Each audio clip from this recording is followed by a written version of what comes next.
stated that the Roberts Court has been trying in the hubbub of the Affordable Care Act case taxi. You further are quoted as saying, "What I love is civil, rational discourse. What I don't love is people screeching at each other, and the court became a little screechy this year." What's Dahlia talking about?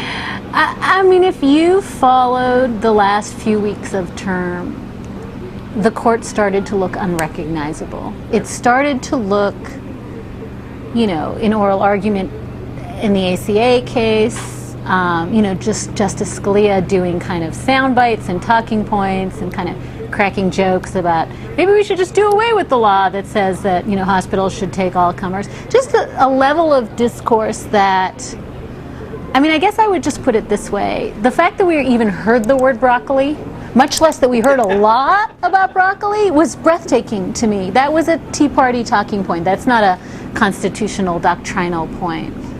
And even if it were, it's so freighted with meaning that the idea that that was coming into the court was really shocking. And frankly, I thought Justice Scalia, again, not to single him out, but I thought reading his dissent in the Arizona case and the tenor and the tone of that dissent, talking about the good old days when the slave states were able to use immigration law. It was just breathtaking. Going after the president, even though that wasn't in the four corners of the briefs.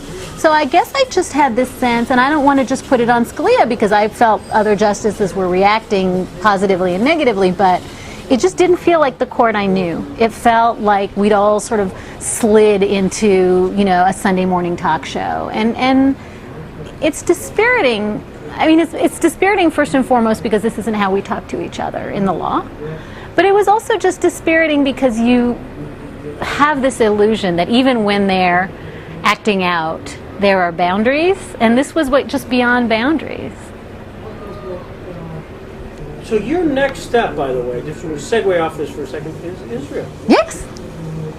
And you're going to do a year away from covering the Supreme Court. How are they going to get along without you? Well, they're going to get along fine. I think it's definitely worth pointing out that they're going to hear voting rights, most likely. They are certainly going to hear affirmative action. They're going to hear the Fisher case from Texas. They are, I think, more than likely to hear gay marriage. So people who have said that this was the term of the century, the 2011 term, it's got nothing on what's coming down the pike in October.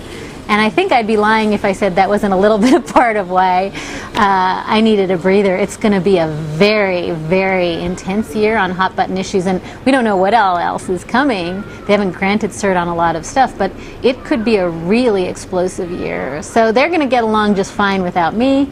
I'm going to miss them, but I'm going to be writing a book about it, so hopefully I'll sort of virtually be there. And I think that this is a very, very great beat because I think you can take a little time away and come back and not have missed too much. Is there somebody taking your spot at Slate? Emily Bazelon, who's our other legal correspondent, will be covering the court.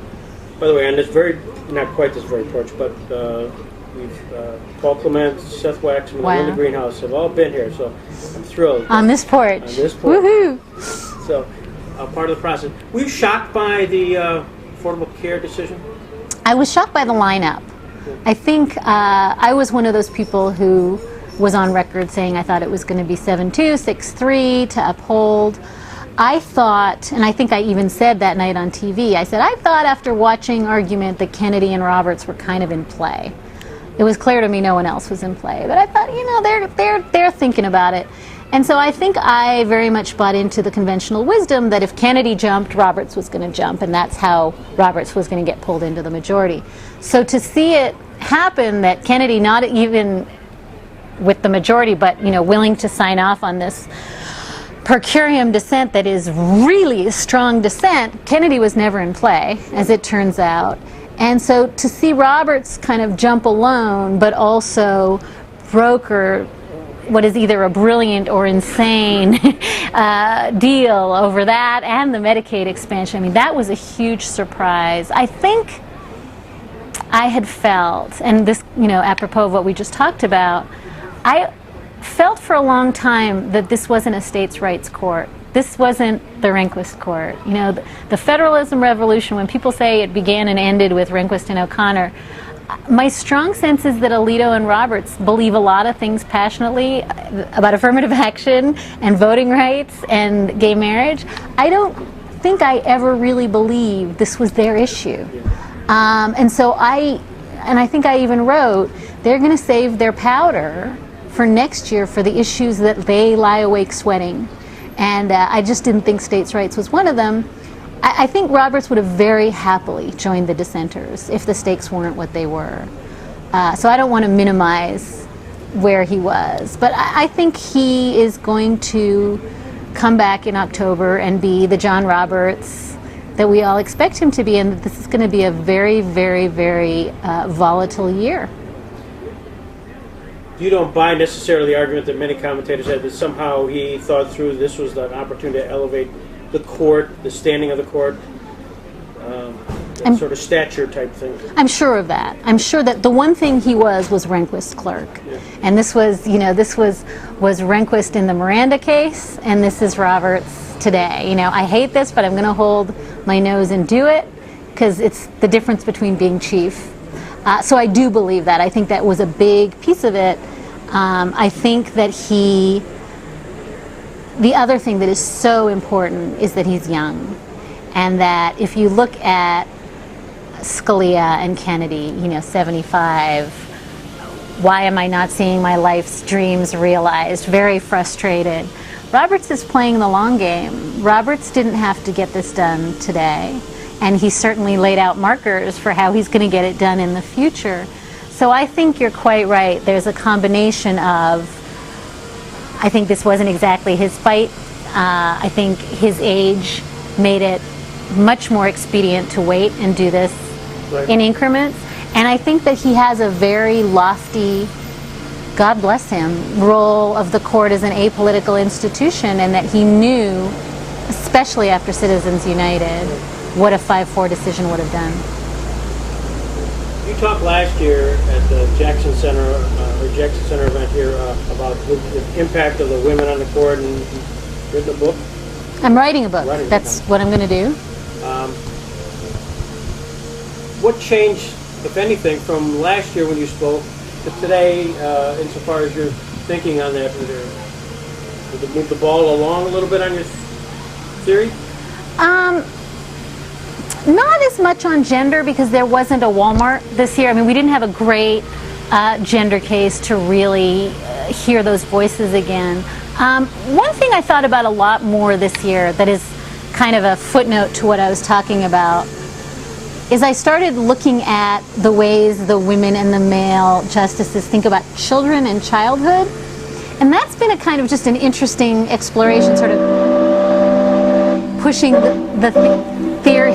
Hi, Dahlia. Hello. This is my day, huh? Me and the Chautauqua Blue. It's been an interesting kind of pressing on that theory about how gender inflects on the court, to think about how gender inflects on how the justices think about parenting and children. And the real surprise this year, just in a little bit more research, is that I think the justice who may be most sensitive to what it is to be a child is Sonia Sotomayor, who was never a mom. Now that's early days. I'm not standing behind that, but I did a couple of speeches about how the justices think about childhood, and it was Sotomayor talking in that case, the search case where the little boy was not Mirandized, where she talked so gorgeously about what it is to be a child and how a child feels in a custodial situation. And I was just really struck by, again, a lot of what I have been thinking about is how your own life experience shapes your jurisprudence. This is one of those experiences where this isn't about having a child. Maybe it's about having a lot of nieces and nephews, but something interesting was going on there. Do you ever get access to them in the sense of being able to talk like this?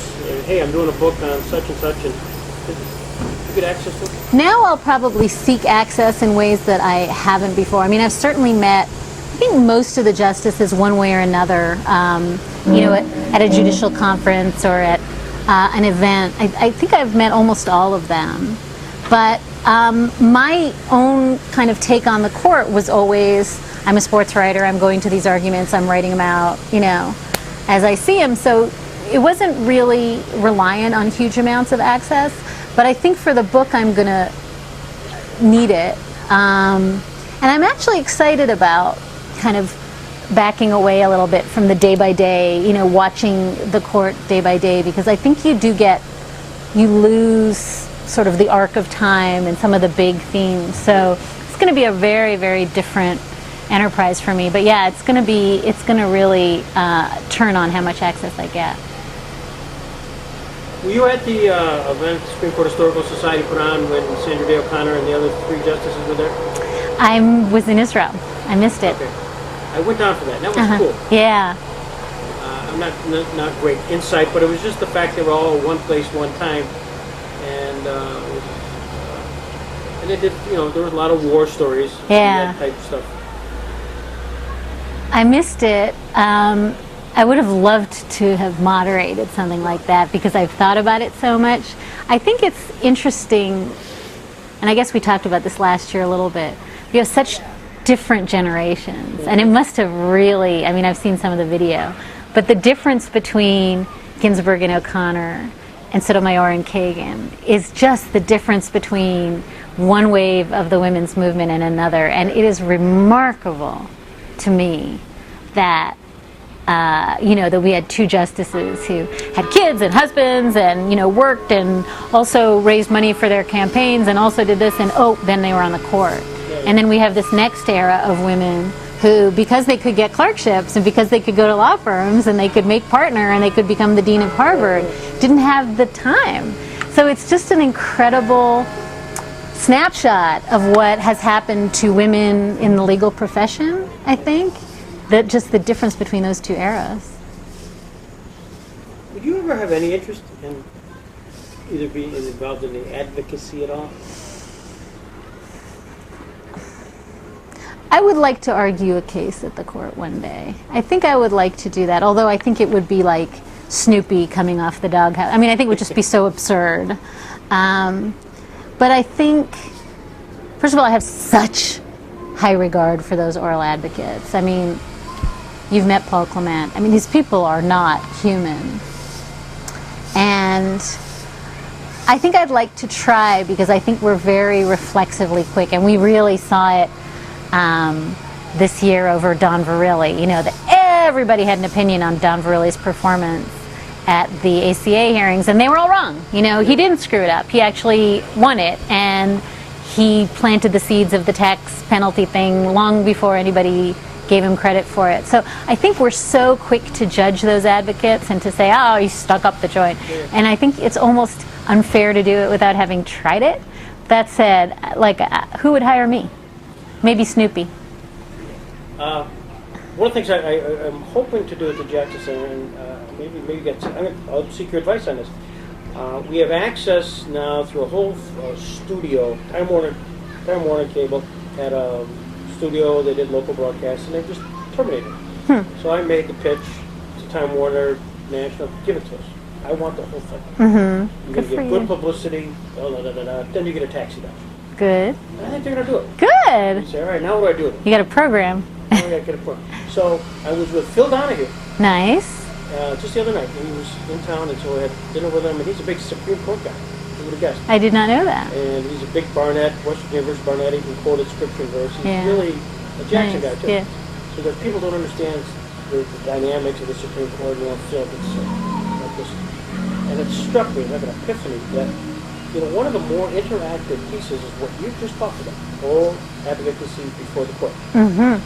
And then it struck me again that in the archives is all of the taped, audio tape of the last 55. Unfortunately, after Jackson, they're there. So I thought, let's pick a couple cases, try to get the audio, because you can get that, and get the transcripts.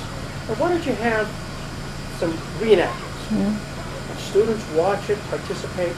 I gotta believe that would get the juices flowing. I'm sure. Because that's just it. And maybe it takes it to another level where this is your Dahlia moment. I love this idea. All of a sudden you take one side and somebody else takes another side. I love this idea. And, all of a sudden maybe we get Justice O'Connor just to come down and play the judge. And you don't necessarily, you're not reading a script per se. Right.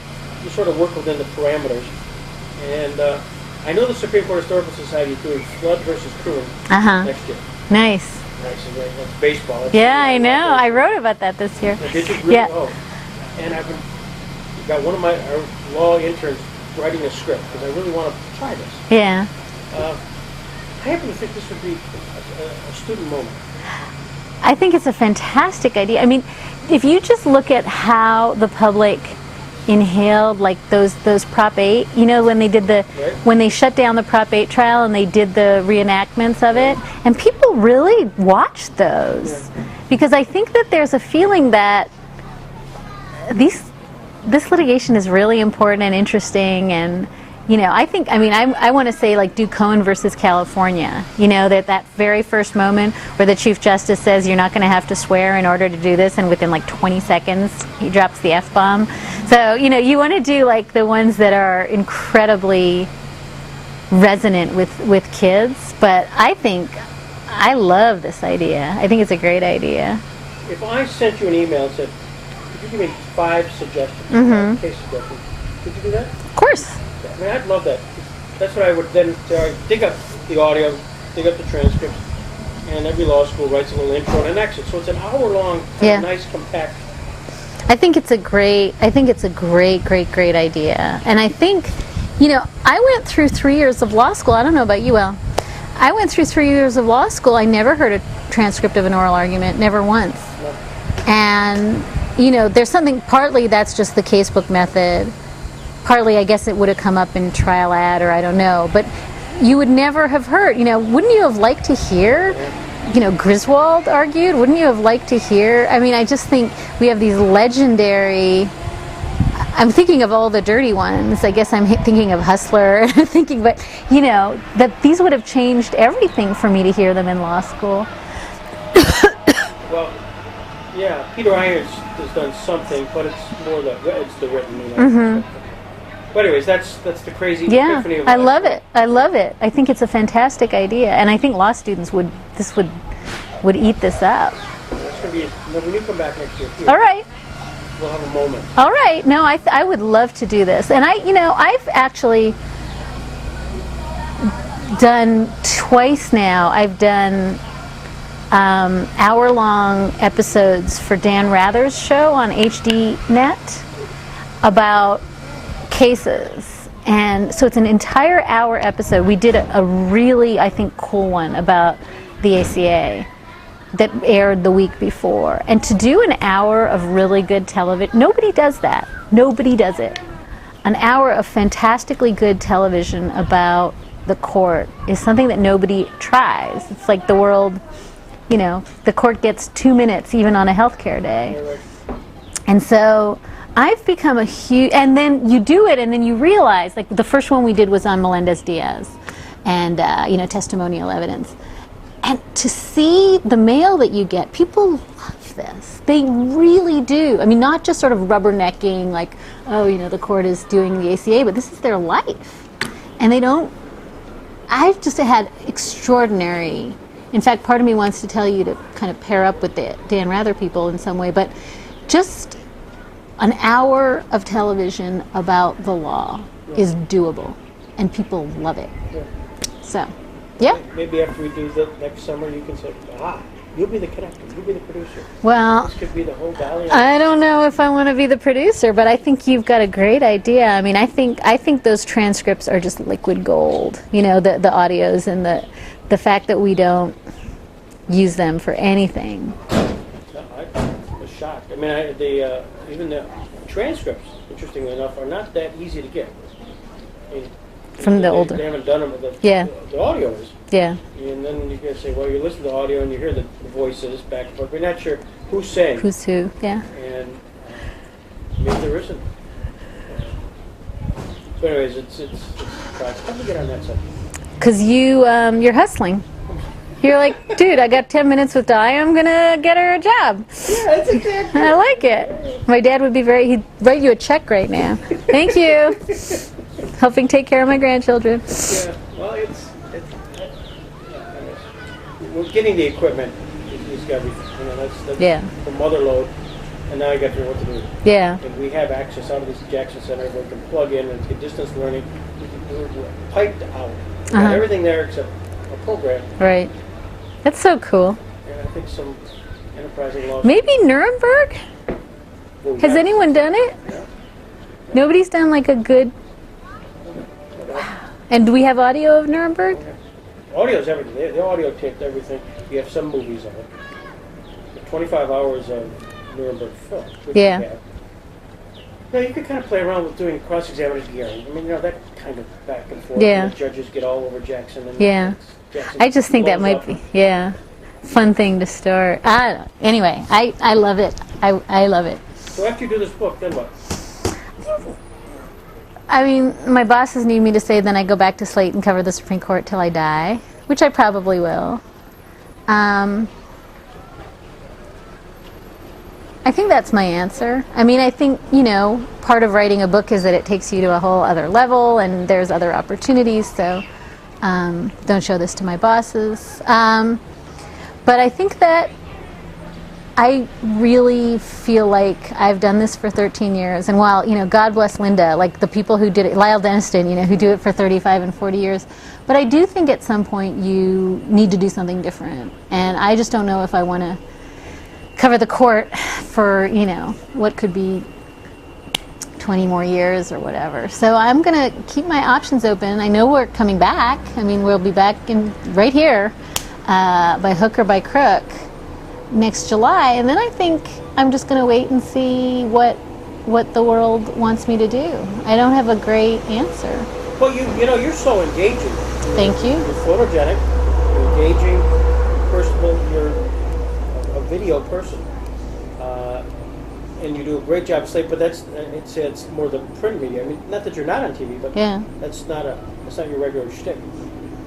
Is that likely to morph into something where, and I could see you doing this on a weekly basis? Yeah, I mean, I think part of when we chose to live in Charlottesville, we chose to not. I guess what I'm saying is, I could certainly do TV twice a week. I mean, I get a lot of bookers call, and the ones who are willing to do it from Charlottesville, Virginia, I'll do, and that's why I do Rachel Maddow so much and Elliot Spitzer. The shows that will do that lift, I'm happy to do. But there's no doubt in my mind, if I lived in D.C. or New York, I would have had a different media life.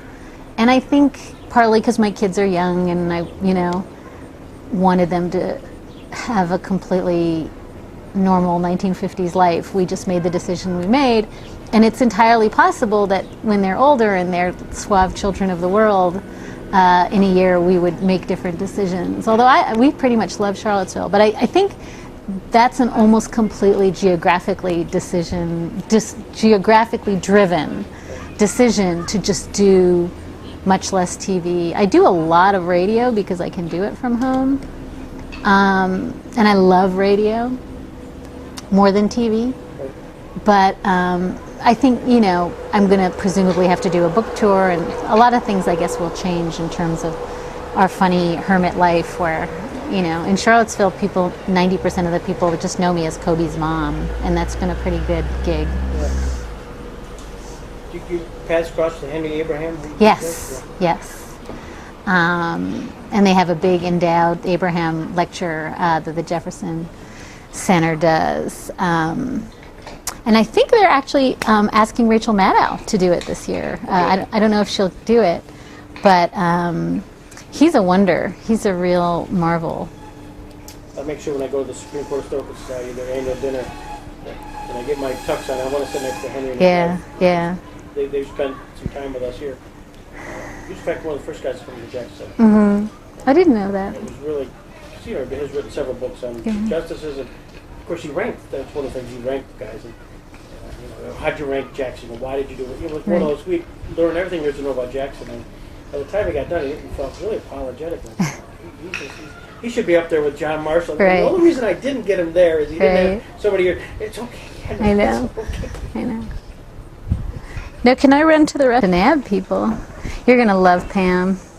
Well, tell me about her. You're just going to thank me. If you had to introduce Pam Carlin, what would you say? Are you going to introduce her? Well, John, no doubt will. John will. John speaking, as it turns out, Right. John speaking at 2, she's at 4, and then we have John Dean the next day. So we have Oh, wow. bang, bang. Wow.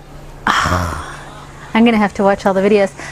What would I say? I mean, I think she is, I think I have me on video last year telling you that she is the, you know, I think she is the smartest con law person out there in terms of just the breadth of what she knows and what she is excellent at. And, you know, over and above that, doing Supreme Court advocacy, and over and above that, teaching, you know, the most beloved classes. Very impressive.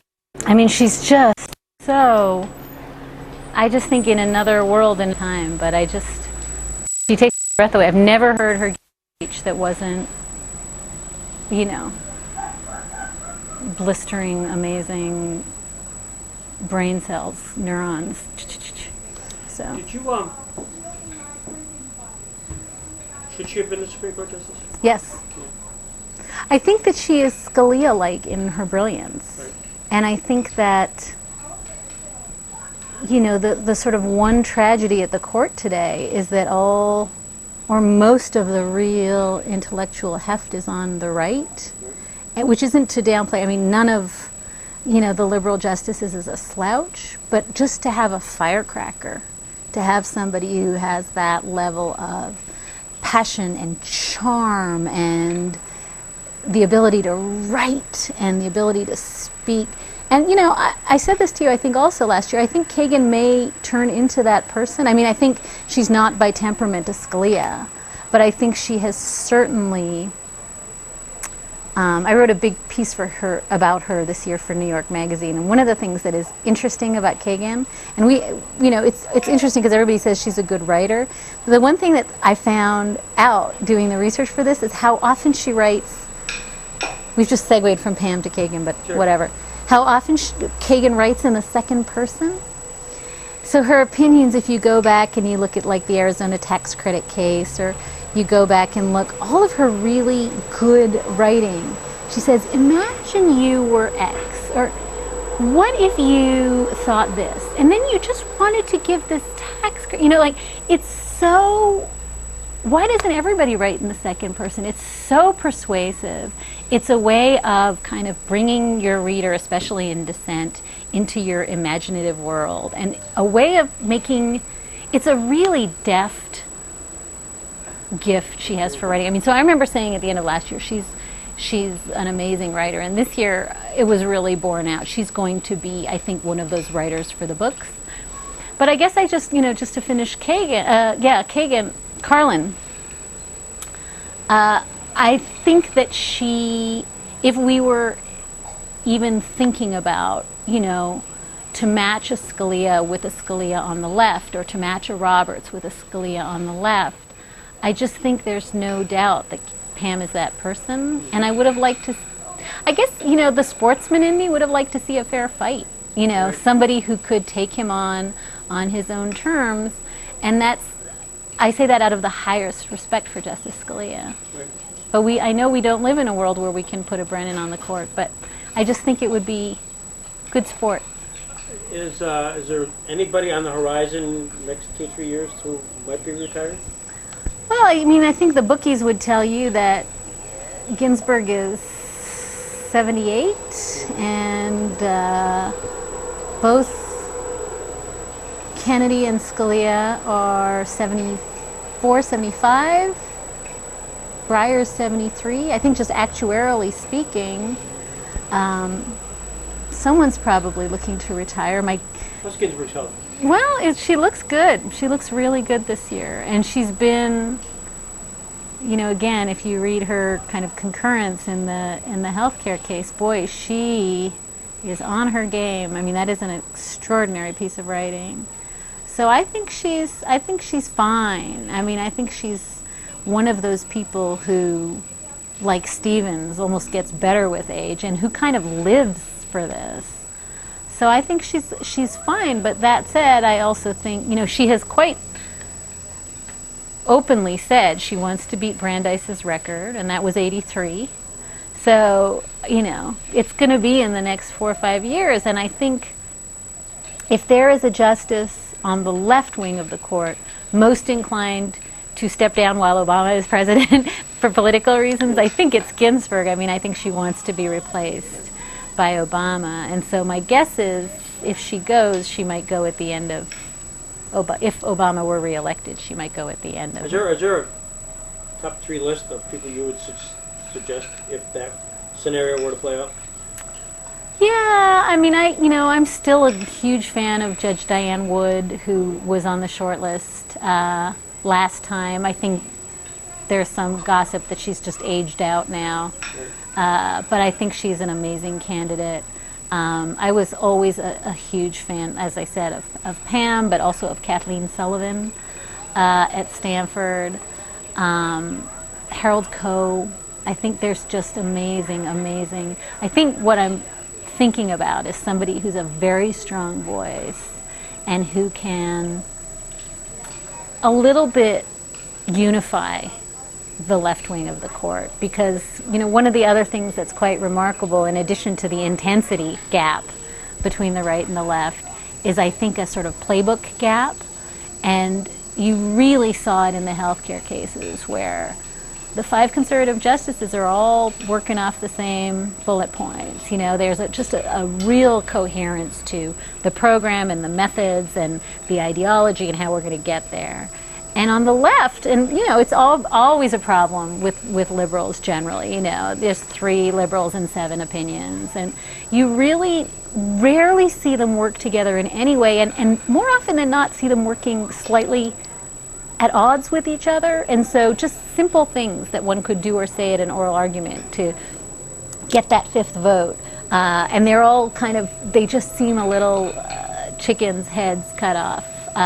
So I think one of the things, and again, one doesn't say it to disparage anyone on the current court, because each of the 4 of them on the left are terrific, but someone who could sort of say, here's what we're for a little while.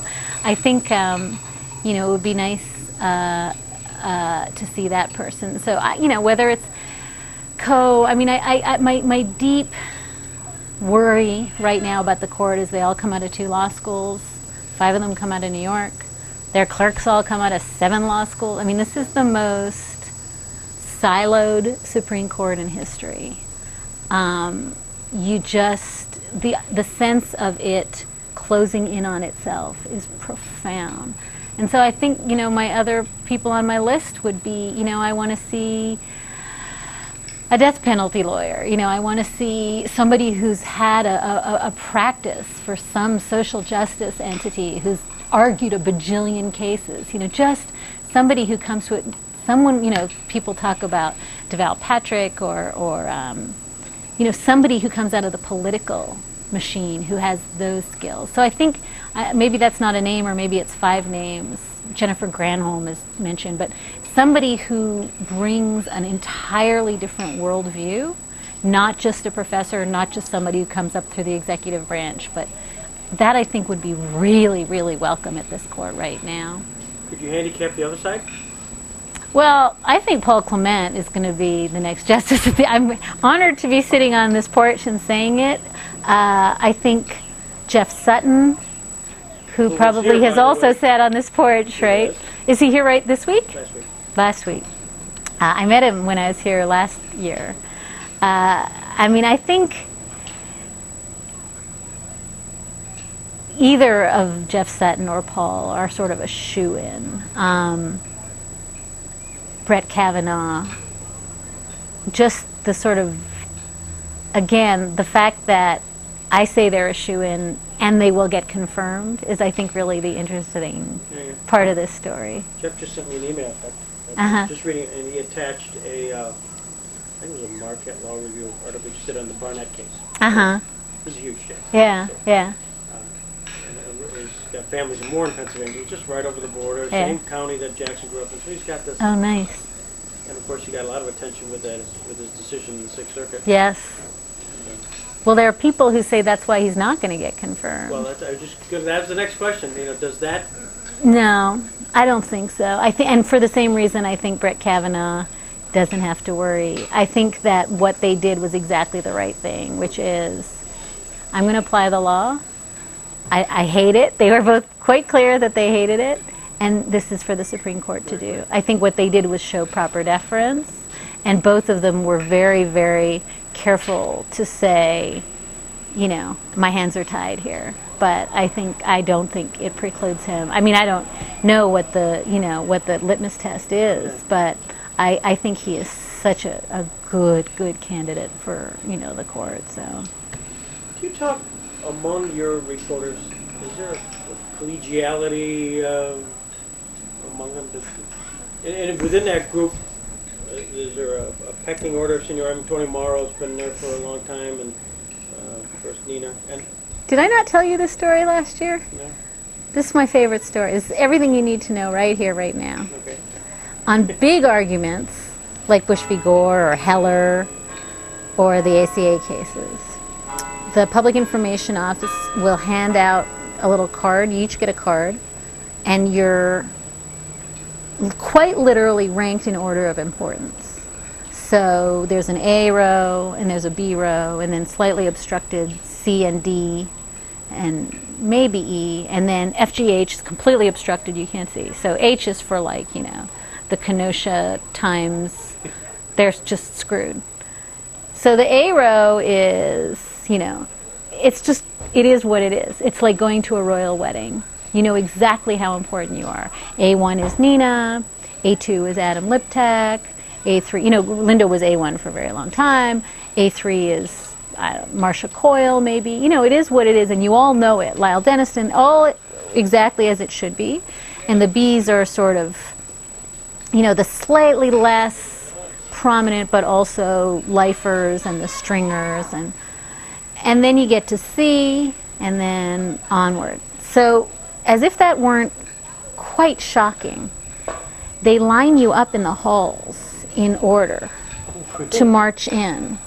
So you're standing against, like, all the A's are there glaring at the B's, and the B's are mad at the A's, and then the C's are back there. We're all lording it over the F's. And we march in order of importance in the world. It's the closest analog is my son's kindergarten class when they used to march to the park on a rope. Yeah. It's like we're on a rope.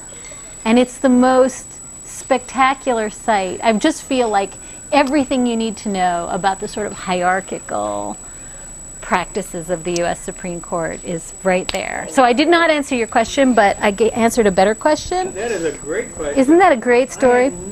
It's amazing. I mean, you really, I remember writing somewhere, no other place in the world will you be told you are precisely the 17th most important person in the room. But here you do, and you know it. And it's mathematical. It is an incredibly collegial press corps. It is unlike any press corps I've ever seen. I mean, for one thing, as I said, people stay on this beat for 10, 15, 30 years. So these are real friendships and relationships. It's a very, the nature of the job is, because we're not a scoopy beat, nobody's, rooting through the trash cans to find dirt. So there's not a lot of currency in being fast or being tricky. So the currency really isn't just being a good colleague. And so you have an enormous amount of, hey, I'm working on this, can I have some help? Hey, what do you think of this? After every argument, we all sort of stand around. What do you think happened? There's a lot of that. But it's just the absence of ego, the absence of sharp elbows. I mean, I have never seen anything like it. And quite frankly, that's the thing I'm saddest to leave for a year, is that I think of these people as, not just colleagues, not just mentors, but really as friends. And, you don't often get a community like that. The leak. The alleged leak. The leak. What's your take on all that? I think it was probably a Kennedy clerk, but I don't know. It could have been a Scalia clerk or a Thomas clerk. My guess is it was a clerk who was authorized to speak. The reason people say Kennedy, I think it's not wrong, is if you read Jan Crawford's story, there's a three paragraphs of Kennedy hagiography in there that is quite strange about his singular brilliance. Not that he's not singularly brilliant, but it was misplaced in that article.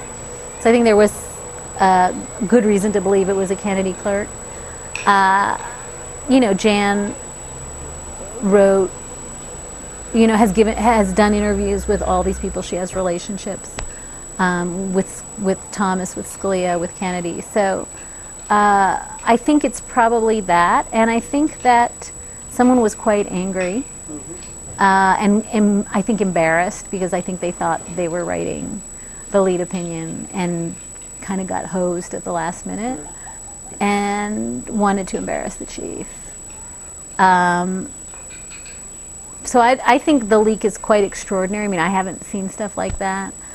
I think it's going to, in the end, harm relationships in a deep way. I mean, I think the chief, my guess is that he was deeply, deeply betrayed by that. And I think that to call out the signal that he not only is a vacillator, but a kind of unprincipled vacillator who got bullied, is a pretty damning thing for a Chief Justice. Right. I mean, it's just, calling the chief a wuss is a big, big deal. And like I said, I think he's in it for the long game. I think he can afford to say, I don't need to work with you. In 2 years I'm going to work with your replacement. But I think he was probably pretty angry. I know I would be. And I think... Had you heard it? Had you heard rumblings at all before it hit the press? Well, what we had heard, you'll remember, over Memorial Day weekend, there were about 4 pieces. Kathleen Parker wrote one, George Will wrote one. There were 2 others. There was an enormous clump of pieces that all said the same thing. They even used the word wobbly about the chief. So clearly this idea had been floated before, that we are going, you remember it was all tagged to Jeff Rosen, and how Jeff and his piece about, leadership and the court was bullying the chief into submission. So it seemed like this was a pretty coordinated, that story didn't accidentally get written by several journalists in the same amount of time, all blaming Jeff and all using the word wobbly to describe the chief. So I felt like we all saw that as a trial balloon of, this is going to be the argument if the chief and Kennedy vote the other way. So I guess I saw it coming only insofar as we'd heard pretty much that whole argument had been rehearsed. I was surprised that there was a leak. I mean, this is not a leaky court, and they didn't leak like this after Bush v. Gore. So that surprised me, and I, have enough friends who have clerked, who have told me, you don't get a job in Washington. This is, throwing yourself on your grenade to do this. So that part surprised me, that a clerk, but I can't quite see where one of the justices would have done this themselves. But it's all speculation. Has there been much written about it since then? Other than the news blast, has there been follow-up reporting, any sort of... Not much. I think Nina wrote something. I think it's another one of those stories. It's interesting. It's like, you remember when Ginny Thomas called Anita Hill at home at 7 in the morning, and they called all the Supreme Court reporters and they wanted us to write about it, and we were all like, we don't cover this. This isn't our beat. I think the leak story is a little bit more like that. It's a little gossipy. It's kind of based on the justices. And one of the most interesting things about this beat is that we would class that as a Ginny Thomas story. We don't want to write about the justices and what they do and don't do, and who's talking to who. That just feels so congressional reporter. It's so Hill, and so I don't know. I think we avoided. I wrote about it. I think a couple of us wrote about it, but it was really interesting how few of us wrote about it, because I think that it just feels like it's not. We cover the law. Right. That's what we do. Interesting to see what kind of. If there's any blowback years from now. What was interesting, and then, it's just total hindsight, but the Supreme Court Historical Society dinner where all 9 justices were at, was June 4th. June 4th. And you get a chance to get access to the justices, and Kennedy's all been here. So and Roberts but Roberts was sort of by himself. Yeah, and it's just one of those. interesting. No, that's good. That's Greg Peterson. Nothing. Oh my God, he was really standing by himself and reading. And then they were just sort of spread throughout the two rooms. Yeah, oh, that's interesting. And Kennedy was allowed to say to a good friend. It's such a neat dinner because there's not many people go to it. Right. And you have access. And Kennedy said, I can't wait to get out of this place. I bet. I mean, it's just exhausting term, I'm sure. And who knows? I had nothing to do with it. But I personally would be, if this ever gets ferreted out, 10, 20 years from now when they actually write, timing-wise, when did it, there had to be a tipping point. Right. There had to be a moment in time where there was a shock value. Right. We really are going to do this? Yeah. And it might have been even after, I mean, because there's certainly one of the stories that leaked to Salon, to Paul Campos at Salon, was that Roberts had actually authored most of the per curiam. So it's not even that he flipped, but that if you read the per curiam, it reads more like Roberts than anyone else. And so now I think that's a little hysterical, but again, I have no basis on which to judge. But if it's in fact true that not only was there a tipping point, but that he started writing the thing and said, I can't pull the trigger here, that's going to be interesting. I will say, just apropos of the exhaustion, that we saw their faces when they filed in that day, on the last day. I have never seen them look that tired. I mean, they looked, with a couple of exceptions. You know, I feel like Chief Justice just didn't smile. He didn't look like his self. Sotomayor looked awful. Scalia looked like he was going to cry. And they didn't look like they had their game faces on. They looked like they were done. And they probably got on a dodge quickly. Hey, I've taken up a lot of your time, Dahlia. This is great. I'm so thrilled. Thank you. And I want you to send me the postcard after you are just completely charmed by Pam. I want you to send me the postcard that's like, she is so great. Thank you, thank you. But yeah, it's this is such a magical place. Holy cow, it is. Nothing like it. Well, we hope, but we know you will now. I've got the sense that you'll find a week and you'll just kind of sit right here. What you want to do? You want to take a book, just sit here and not have to worry about editing your speech for the 45th time. Yeah.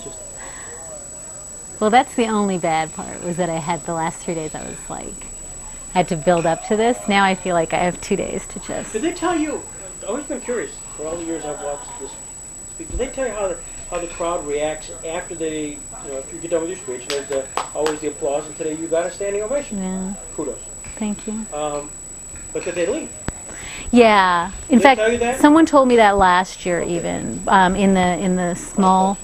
It's not rudeness, it's just... That people have places to go, they have dinner, so I knew that. And actually I was surprised how many people stayed, because I had been at least at one where it seemed like half the room left. Telltale. I mean, it's, again, to your credit. Thank you.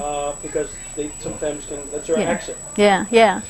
But I knew people left, and I also knew that, because I had watched Sherry's speech on Monday.